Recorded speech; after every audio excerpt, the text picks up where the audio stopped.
আজকে জানেন আপনারা যে আজকে আরাফার দিন এবং হাজিরা আলহামদুলিল্লাহ আজকে আরাফার মাঠে সমবেত হয়েছে এবং এই দিন সংক্রান্ত কিছু কথা বলে আমি সামনে দিকে যাচ্ছি। প্রথম যে বিষয়টা বলবো যে এই দিনটার কসম আল্লাহ পাক কোরআনে করেছেন, যেটা একটু আগে আমি বললাম, শাহিদি ওয়া মাশহুদ ওয়াল ফাজরি ওয়া লায়ালিন আশর ওয়া শাফঈ ওয়াল ওয়াতর, জোর এবং বিজোরের কসম। এখানে জোর বলতে বোঝানো হয় কুরবানির ঈদকে, অর্থাৎ এই যেটা ঈদ উল আজহার দিন, আর বিজোর বলতে বোঝানো হচ্ছে এই আজকের দিনটাকে, আরাফার দিনকে। আর ওয়াশাহিদ মানে জুমা, মাশহুদ মানে আরাফা। কোরআনের মধ্যে আল্লাহ পাক এই আরাফার দিনকে কেন্দ্র করে শপথ করেছেন। নিঃসন্দেহে আল্লাহ যে বিষয়টাকে নিয়ে শপথ করবেন এটা সবচেয়ে বেশি মূল্যবান জিনিসের অন্তর্ভুক্ত হয়, তাই নয় কি? এটা বোঝার বাকি নেই, এই জিনিসটা আমাদের জন্য অনেক অনেক বেশি গুরুত্বপূর্ণ। আরেকটা ফজিলত হচ্ছে কাতাদা রাদিয়াল্লাহু আনহু, আবু কাতাদা রাদিয়াল্লাহু আনহু থেকে বর্ণিত আছে সহিহ মুসলিমের 1162 নম্বর হাদিসে নবী করিম সাল্লাল্লাহু আলাইহি ওয়াসাল্লাম বলেছেন, যে ব্যক্তি আরাফার দিনে সওম রাখবে, রোজা রাখবে, হজ করতে এসেছে, হাজি নয় এমন ব্যক্তি, হাজিদের জন্য নয়, বাইরে যারা আছে আমরা তাদের জন্যে, যে ব্যক্তি আজকের দিনে সওম রাখবে তার পূর্ববর্তী 1 বছর এবং পরবর্তী 1 বছরের গুনাহ আল্লাহ পাক মাফ করে দেবেন ইনশাআল্লাহ তাআলা। আর এই দিনটাকে নিয়ে, রোজা নিয়ে অনেক কনফিউশন আমাদের মধ্যে চলে আসছে এখন, আজকে রাখবো না কালকে রাখবো ইত্যাদি। হাদিসের মধ্যে ইয়াউমুল আরাফা শব্দ এসেছে, আরাফার দিনে সওমের কথা এসেছে, ইয়াউমুত তাসি বা নবম দিনের কথা আসে নাই। এটা নিয়ে যদিও বা ওলামায়ে কেরামের মধ্যে ইখতিলাফ লক্ষ্য করা যাচ্ছে, সবচেয়ে বেস্ট ডিসিশন হচ্ছে আজকেও রাখি কালকেও রাখি, সিম্পল সলিউশন। আজকেও রাখেন, আগামীকালকেও রাখেন, ইনশাআল্লাহ আপনি পুরোটা নেকি পেয়ে যাবেন ইনশাআল্লাহ তাআলা। তবে আমার মত আজকের দিনে রোজা রাখাটাই আরাফার সওম, এটা আমার ব্যক্তিগত মত। যদি এর সাথে কেউ দ্বিমত পোষণ করেন আমি তার সাথে যুদ্ধ করতে যাব না, ঠিক আছে? এরপরে আসি, এই দিন একটা স্পেশাল আয়াত নাজিল হয়েছে আরাফার দিনে, স্পেশাল একটা আয়াত, সেটা হচ্ছে সূরা মাঈদার 3 নম্বর আয়াত।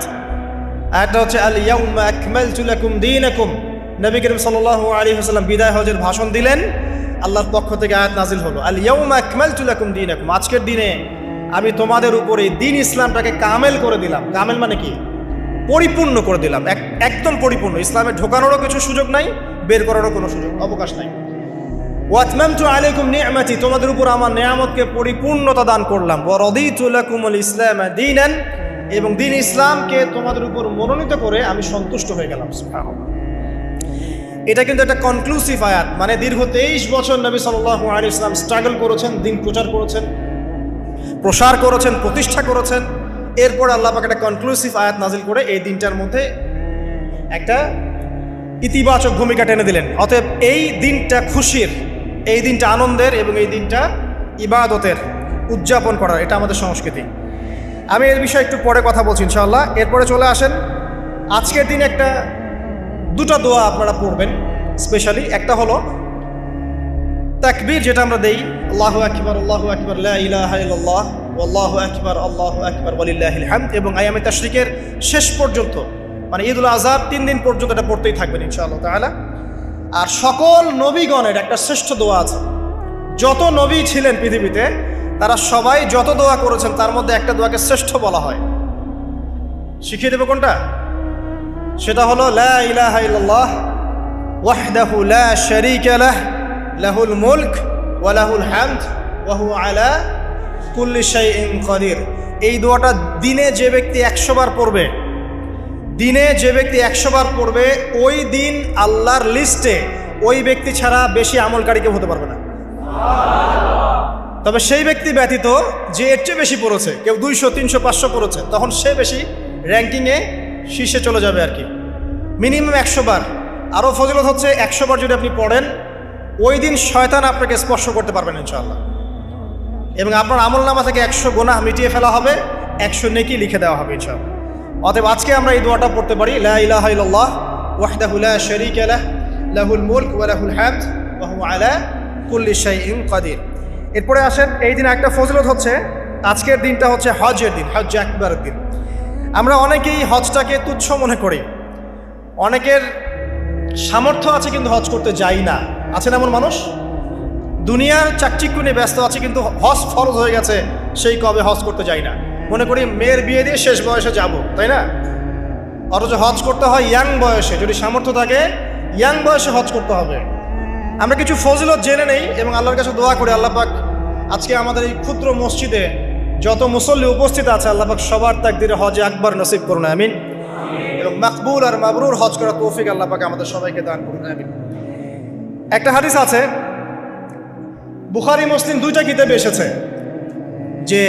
যে ব্যক্তি মান হাজ্জা লিল্লাহ, যে ব্যক্তি শুধু আল্লাহর জন্য হজ করলো, ওয়ালাম ইয়ারফুস ওয়ালাম ইয়াফসুক, এবং হজের মধ্যে কোনো প্রকার ফাহেসা কাজ করে নাই, অশ্লীল কোনো কাজ করে নাই, কোনো ফাসাকি কাজ করে নাই, সে ব্যক্তি ওই দিনের মতো নিষ্পাপ হবে। ওয়ালাদাতহু উম্মুহ, কোন দিন?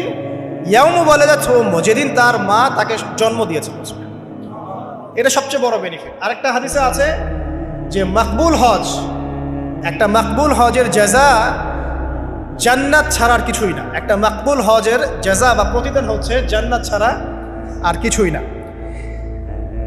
একটা হাদিস পড়লাম গতকালকে, সেটা হলো নবী করিম সাল্লাল্লাহু আলাইহি ওয়াসাল্লাম বলছেন এই উম্মতকে লক্ষ্য করে, তোমাদের যাদের হজ করার সামর্থ্য আছে এবং যাকে কঠিন কোনো রোগ আক্রমণ করেনি, 1, 2, যাকে কোনো অত্যাচারী শাসক বাধা দেয়নি, 2, এবং 3, যার আর্থিক সামর্থ্য আছে, গরিব মিসকিন না, আর্থিক সামর্থ্য আছে, 3টা শর্ত যার পূরণ আছে, তারপরেও যে ব্যক্তি হজ করলো না আমার উম্মতের মধ্যে, সে ইহুদি হয়ে মরুক বা নাসারা হয়ে মরুক, এতে আমার কিচ্ছু যায় আসে না।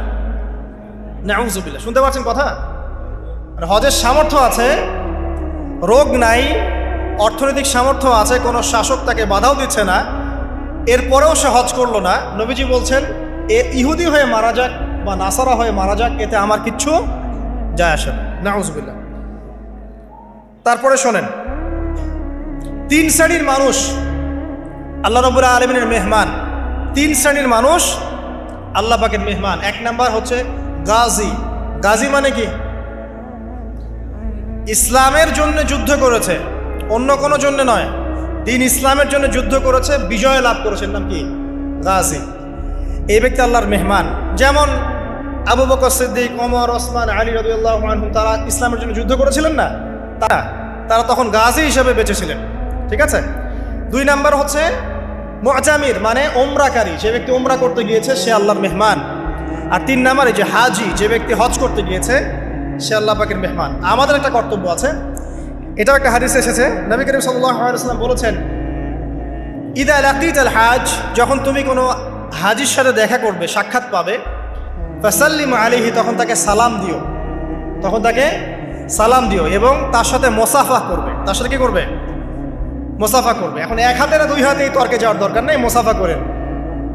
1 হাতে পারলে 1 হাতে করেন, 2 হাতে পারলে 2 হাতে করেন, এটা তর্ক করার দরকার নেই, মুসাফা করেন। ঠিক আছে। মানে আমরা তো তর্কের শেষ নাই, যে কোনো ইস্যু পাইলেই তর্ক। আরাফা নিয়ে তর্ক, তারাবি নিয়ে তর্ক, ঈদের তাকবীর নিয়ে তর্ক, হ্যাঁ, রাকাত সংখ্যা নিয়ে তর্ক, মুসাফা নিয়ে তর্ক, বাকি রাখছে কি সেটা জানি না। আর এই তর্কগুলো করতে করতে দেখবেন ইসলামের বেসিক জিনিসগুলোই নাই, গায়েব। ইসলামী না আছে খেলাফা, ইসলামী না আছে ইমারা, না আছে ইউনাইটেড কোনো ইসলামিক কমিউনিটি, না আছে ইসলামিক কোনো ইকোনমিক্সের বেস, না ইসলামিক কোনো মিডিয়া, না ইসলামিক কোনো কিছু। যা আছে প্রটেস্ট্যান্ট ভার্সন, মানে নামাজ, রোজা, হজ, যাকাত, এগুলাই। আর এগুলো নিয়ে আমরা এখন তর্ক করছি। ব্যক্তি পর্যায়ে দিন আছে, বাকি বাইরে আর দিন নাই। মসজিদের মধ্যে আসবে পাক্কা নামাজি, মসজিদ থেকে বের হয়ে গেল সুদখোর। তো আল্লাহ হেফাজত করুক আমাদেরকে। আমাদের বড় বড় ইস্যুগুলো নিয়ে বেশি কথা বলা উচিত। মুসাফা 1 হাতে হবে না 2 হাতে, এর জন্য কি জান্নাত জাহান্নামের ফয়সালা হয়ে যাবে? তাই মনে হয় আপনাদের? সুবহানাল্লাহ। একজন বলছে ইশারা করতে হবে তাশাহুদে এভাবে, আরেকজন বলছে একটু নড়াতে হবে। এই মাসআলাটার জন্য কি আপনার জান্নাত জাহান্নামের ফয়সালা হয়ে যাবে মনে হচ্ছে আপনার? অথচ আকীদার ঠিক নাই, এদিকে আমলের ঠিক নাই, অর্থনৈতিক জীবনের ঠিক নাই, মুআমালাতের ঠিক নাই, সম্পত্তির বন্টন মেরাজের ঠিক নাই, এগুলো ঠিক নাই, এবং আল্লাহর জমিন, আল্লাহর দিন বাস্তবায়নের কোনো চেষ্টাই নাই, অথচ এগুলো নিয়ে ব্যস্ত হয়ে আছে। আল্লাহ পাক আমাদের বিচক্ষণতা দান করুন, দূরদর্শিতা দান করুন, আমিন। আসুন, মুসাফা করতে বলেছেন নবীজি, তারপরে বলবেন যে মুরহু, তাকে আদেশ করুন। এখানে আদেশ মানে হচ্ছে অনুরোধ করুন, তাকে আদেশ করুন বা অনুরোধ করুন, আই ইস্তাগফিরুল্লাহকে, সে যেন তোমার জন্য ইস্তেগফার করে। কে? যে ব্যক্তি হজ করে এসেছে, হাজি, তাকে সালাম দিবেন, মুসাফা করবেন, দিয়ে বলবেন যে ভাই আপনি আমার জন্য একটু দোয়া করেন। কারণ ফাইন্নাহু মাগফুরুন লাহ, কারণ সে ব্যক্তি একজন ক্ষমাপ্রাপ্ত মানুষ। তবে একটা বিষয়, মানুষের সম্পদ আত্মসাৎ করে সুদের টাকা দিয়ে, ঘুষের টাকা দিয়ে, প্রতারণা, বাটপাড়ি, দুর্নীতির টাকা দিয়ে হজ করতে গিয়ে কতটুকু মাগফুর হয়ে আসা যাবে, এটা একটা প্রশ্নবিদ্ধ বিষয়। তো এই বিষয়গুলোকে ক্লিয়ার করে হজ করতে যাওয়া উচিত। আল্লাহ পাক আমাদেরকে তৌফিক ইনায়াত করুন, আমিন। এই দিনের একটা প্রতিশ্রুতি আছে। কি প্রতিশ্রুতি? আয়েশা রাদিয়াল্লাহু আনহা থেকে সহিহ মুসলিমে এসেছে এবং জাবের রাদিয়াল্লাহু আনহু থেকে ইবনে হিব্বানের 3853 নম্বর হাদিসে এসেছেন। আল্লাহ রাব্বুল আলামিন এই দিনে হাজিদেরকে দেখে বলেন, যারা আরাফার মাঠে এসেছেন তাদেরকে দেখে বলেন যে আমার এই বান্দারা দূর দূরান্ত থেকে সফর করে এখানে এসেছে। ওদের চেহারাগুলো তাকিয়ে দেখো, ক্লান্ত, ক্লিষ্ট, চুলগুলো এলোমেলো, পরিশ্রান্ত। তারা আমার রহমতের প্রত্যাশী, অথচ তারা কেউ আমার আযাব দেখে নাই।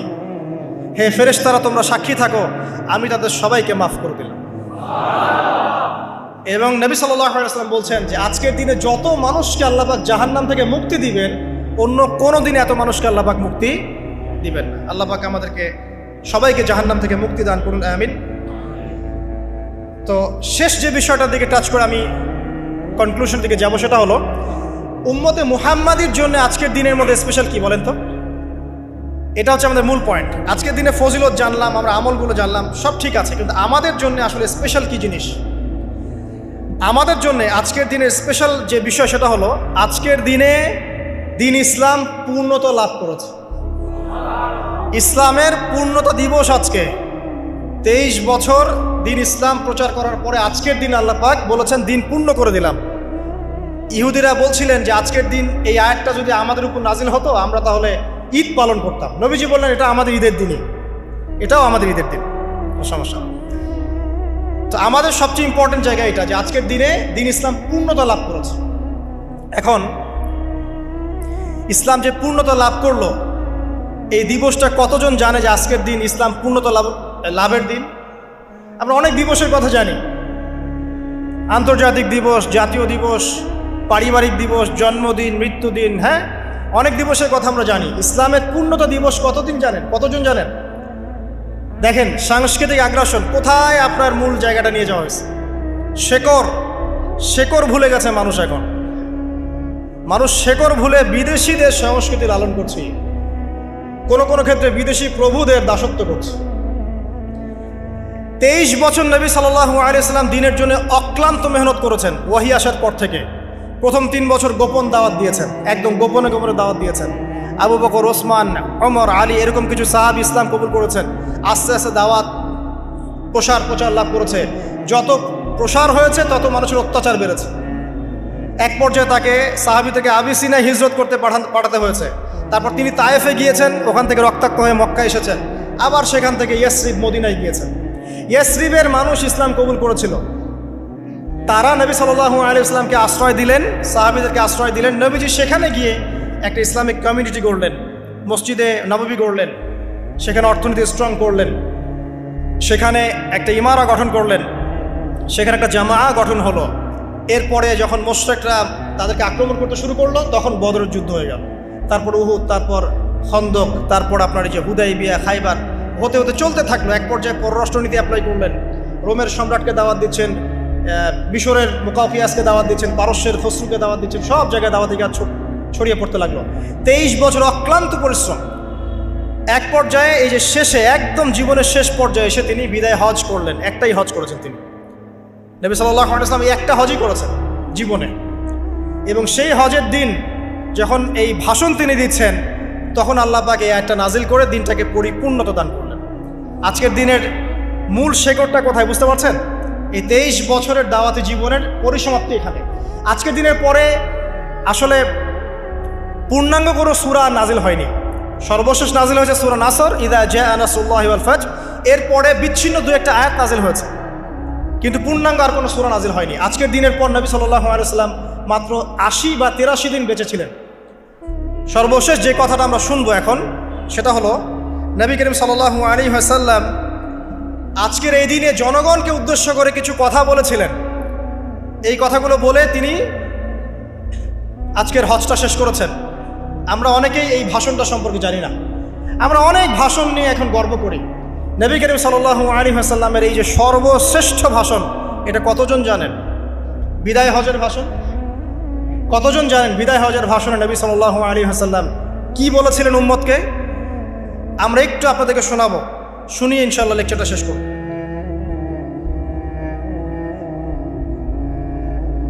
নবী করিম সাল্লাল্লাহু আলাইহি ওয়াসাল্লাম আজকের এই দিনে 31টা বিষয়ে উম্মতকে নির্দেশ দিয়েছেন। 31টা বিষয়, সবগুলো বলার সময় পাওয়া যাবে না, আমি কয়েকটা কথা বলছি। খুব ভালো হতো যদি আমি অ্যারাবিকটা বলার পরে বাংলাটা বলার সময় পেতাম। আমার হাতে 5 মিনিট সময় আছে, কারণ অ্যারাবিকটার যে ভাব গাম্ভীর্যটা বাংলা আসলে আসবে না। তারপরে আমি চেষ্টা করছি। নবী করিম সাল্লাল্লাহু আলাইহি ওয়াসাল্লাম সবার সামনে দাঁড়িয়ে দীর্ঘ 23 বছর অক্লান্ত পরিশ্রম করে দাওয়াতি মিশন কমপ্লিট করার পরে সবাইকে সমবেত করে একটা হজ করলেন। হজ করার পরে তিনি গুরুগম্ভীর কণ্ঠে বলছেন, হৃদয়ের সমস্ত আবেগ বের করে দিয়ে বলছেন, হে জনগণ, আইয়ুহান নাস, হে জনগণ, আমি জানি না আজকের পর তোমাদের সাথে আমি কখনো মিলিত হতে পারবো কিনা। একটু চিন্তা করেন, সাহাবীরা সামনে দাঁড়িয়ে আছেন, নবীজি দাঁড়িয়ে এই কথাটা বলছেন, হে জনগণ, আমি জানি না আজকের পরে আমি তোমাদের সাথে মিলিত হতে পারবো কিনা। অতএব যে ব্যক্তি আজকে আমার এই কথাগুলোকে স্মরণ রাখবে সে যেন অন্যের কাছে এই কথাগুলো পৌঁছে দেয়। হতে পারে যার কাছে পৌঁছে দেওয়া হচ্ছে সেই এই কথাগুলোকে বেশি সংরক্ষণ করতে পারবে। আল্লাহ পাক তার প্রতি রহম করুন যে আমার এই কথাগুলোকে অন্যের কাছে পৌঁছে দেবে। নবীজির ভাষণ। এরপর নবীজি বলছেন, জেনে রাখো নিশ্চয়ই তোমাদের পরস্পরের, মুসলিমদের পরস্পরের সম্পদ, পরস্পরের রক্ত, পরস্পরের এই যে জান মাল ইজ্জত, এগুলো একে অপরের জন্য হারাম। মুসলিমদের পরস্পরের রক্ত, পরস্পরের ইজ্জত সম্মান একে অপরের জন্য হারাম, এর হানি করা একে অপরের জন্য হারাম। ঠিক যেমন আজকের এই দিন হারাম, এই শহর হারাম, এই মাসও হারাম। নবী করিম সাল্লাল্লাহু আলাইহি ওয়াসাল্লাম বলছিলেন, জেনে রাখো 3টা বিষয়ে যেন তোমাদের অন্তর কখনো খেয়ানত না করে। 3টা বিষয়ে তোমাদের অন্তর যেন কখনো খেয়ানত না করে। 1, তোমরা যে কাজটাই করবা শুধু আল্লাহ পাকের সন্তুষ্টির জন্য করবে। তোমরা যে কাজই করবে শুধু আল্লাহর সন্তুষ্টির জন্য করবে। তোমাদের শাসক বর্গের কল্যাণ কামনা করবে। তোমাদের শাসক বর্গের কল্যাণ কামনা করবে। 3 নাম্বার, মুসলিমদের জামাতকে আঁকড়ে ধরে রাখবে। মুসলিমদের ইউনাইটেড কমিউনিটিকে আঁকড়ে ধরে থাকবে। এই 3টা বিষয় পালনের ক্ষেত্রে তোমাদের অন্তর যেন খেয়ানত না করে। এদিন সূর্য ঢলে যাওয়ার পরে নবী সাল্লাল্লাহু আলাইহি ওয়াসাল্লাম আরও বললেন, শুনে রাখো হে মানব জাতি, এটা ভালো করে শোনেন, শুনে রাখো হে মানব জাতি, নিশ্চয়ই আমি মুহাম্মদ সাল্লাল্লাহু আলাইহি ওয়াসাল্লাম জাহেলি যুগের যত কুপ্রথা আছে সমস্ত কুপ্রথাকে আমার পায়ের তলে পিষ্ট করে গেল। জাহেলি যুগে কি ছিল ভাই? শিরিক ছিল, সুদ ছিল, মাদক ছিল, নারীর অবমাননা ছিল, কন্যা সন্তানকে দাফন করা হতো, রক্তক্ষয়ী হানাহানি মারামারি কাটাকাটি ছিল। এগুলো সব কিছুকে আমি আমার পায়ের তলে দাফন করে গেলাম। এটা কি দাফন হয়েছে? তিনি বলছেন, নিশ্চয়ই আমি জাহেলি যুগের সুদকে আমার পায়ে তলে পিষ্ট করে যাচ্ছি। সর্বপ্রথম যার সুদ আমি পিষ্ট করছি তিনি হচ্ছেন আব্বাস ইবনে আব্দুল মুত্তালিব, আমার চাচার সুদ। নিজের পরিবার থেকে দৃষ্টান্ত স্থাপন করলেন। তিনি আরও বললেন, হে উপস্থিত জনগণ, তোমরা মেয়েদের ব্যাপারে সতর্ক থাকবে এবং তোমাদের স্ত্রীদের ব্যাপারে সতর্ক থাকবে, তাদের হকের ব্যাপারে সতর্ক থাকবে, কেননা তোমরা তাদেরকে আল্লাহর কালিমার মাধ্যমে হালাল করে নিয়েছো। অতএব তাদের ব্যাপারে তোমরা সতর্ক থাকবে। তোমাদের উপর তাদের হক হচ্ছে তোমরা যা খাবে, যা পরবে, তাদেরকেও তাই খাওয়াবে, তাই পরাবে। আর তাদের উপর তোমাদের হক হচ্ছে তারা তোমাদের বিছানায় এমন কাউকে আসতে দিবে না যাদেরকে তোমরা অপছন্দ করো। নবী করিম সাল্লাল্লাহু আলাইহি ওয়াসাল্লাম আরও বলছেন, এই দিন আইয়ুহান নাস, হে মানব জাতি, তারাকতু ফিকুম আমরাইন, জেনে রাখো আমি তোমাদের সামনে মাত্র 2টো বস্তু ছেড়ে গেলাম। কয়টা বস্তু? লান তাদিল্লু মা তামাসসাকতুম বিহিমা, তোমরা কোনোদিন পথভ্রষ্ট হবে না যতদিন এই 2টা বস্তুকে আঁকড়ে ধরে থাকবে। কিতাব আল্লাহ, আল্লাহর কিতাব, ওয়া সুন্নতি নবীহি, এবং তার নবীর সুন্নাহ। তিনি আরও বললেন, আল মুসলিম, জেনে রাখো প্রকৃত মুসলিম সে ব্যক্তি, মান সালিমাল মুসলিমুনা মিন লিসানিহি ওয়া ইয়াদিহি, যে ব্যক্তির হাত এবং জবান থেকে অন্য মুসলিম নিরাপদ থাকে সেই ব্যক্তি হচ্ছে প্রকৃত মুসলিম। আল মুহাজির, আর প্রকৃত মুহাজির সে ব্যক্তি, মান হাজারা মা নাহাল্লাহু আন, আল্লাহ পাক যা নিষেধ করেছেন সেখান থেকে যে দূরে থাকে সেই ব্যক্তি প্রকৃত মুহাজির মানে হিজরতকারী। তিনি আরো বললেন, মনে রেখো আমি তোমাদের সবার আগে হাউজে কাউসারে চলে যাব, সুবহানাল্লাহ, এবং সেখানে আমি তোমাদের জন্য অপেক্ষা করতে থাকবো। অতএব শোনেন, অতএব তোমরা আমার চেহারাকে কালিমালিপ্ত করো না, মানে আমার চেহারায় কালিমালিপ্ত করো না, আমার নাম নষ্ট করে দিও না। আমি তোমাদের সংখ্যাধিক্য দেখে আল্লাহর কাছে গর্ব করব, আমাকে তোমরা অপমানিত করো না। আজকে কি আমরা তার দায়িত্ব পালন করে উম্মাহ হতে পেরেছি? নবীজি বলেছেন, তা আমার চেহারাকে কালিমালিপ্ত করো না, সুবহানাল্লাহ। তিনি বলছেন, ওই সময় কিছু মানুষ থেকে আমি মুক্ত হয়ে যাব, আর কিছু মানুষ আমার থেকে মুক্ত হয়ে যাবে। বলা হলো, কারা ইয়া রাসূলুল্লাহ? তিনি বলছেন, আল্লাহ পাককে আমি বলবো, ইন্নাহুম মিন্নি, হে আল্লাহ এরা আমার উম্মাহ, এরা আমার উম্মত, আমার সাহাবী। আল্লাহ পাক বলবেন, ইন্নাকা লা তাদরি মা আহদাসা বা'দাক, তুমি জানো না হে নবী, তোমার মৃত্যুর পর এই মানুষগুলো, পরবর্তী মানুষগুলো তোমার দিনের মধ্যে কত বেদাত সংযোজন করেছিল। তিনি আরো বলেছিলেন, হে জনগণ জেনে রাখো, প্রত্যেক পরিবারের জন্য প্রতি বছর একটা করে পশু জবাই করার বিধান, প্রত্যেক পরিবারের জন্য, সামর্থ্যবান পরিবারের জন্য প্রত্যেক বছর একটা করে পশু জবাই করার বিধান রয়েছে। তিনি আরো বললেন, মনে রাখো একজনের অপরাধের শাস্তি আর একজন কখনো পাবে না, আর বাবার দোষে ছেলে কখনো দুষ্ট হবে না, ছেলের দোষে বাবাও কখনো অপরাধী হবে না। তিনি আরো বললেন, জেনে রাখো হে মানব জাতি, নিশ্চয়ই শয়তান এই বিষয় থেকে নিরাশ হয়ে গেছে যে তোমরা শয়তানের ইবাদত করবে। শয়তান নিরাশ হয়ে গেছে, কিন্তু শয়তান নিরাশ হয়নি একটা বিষয় থেকে, যে তোমরা একে অপরে হানাহানি, কাটাকাটি, ফিতনা, ফাসাদে ব্যস্ত থাকবে, যেমনটা এখন আমরা করছি।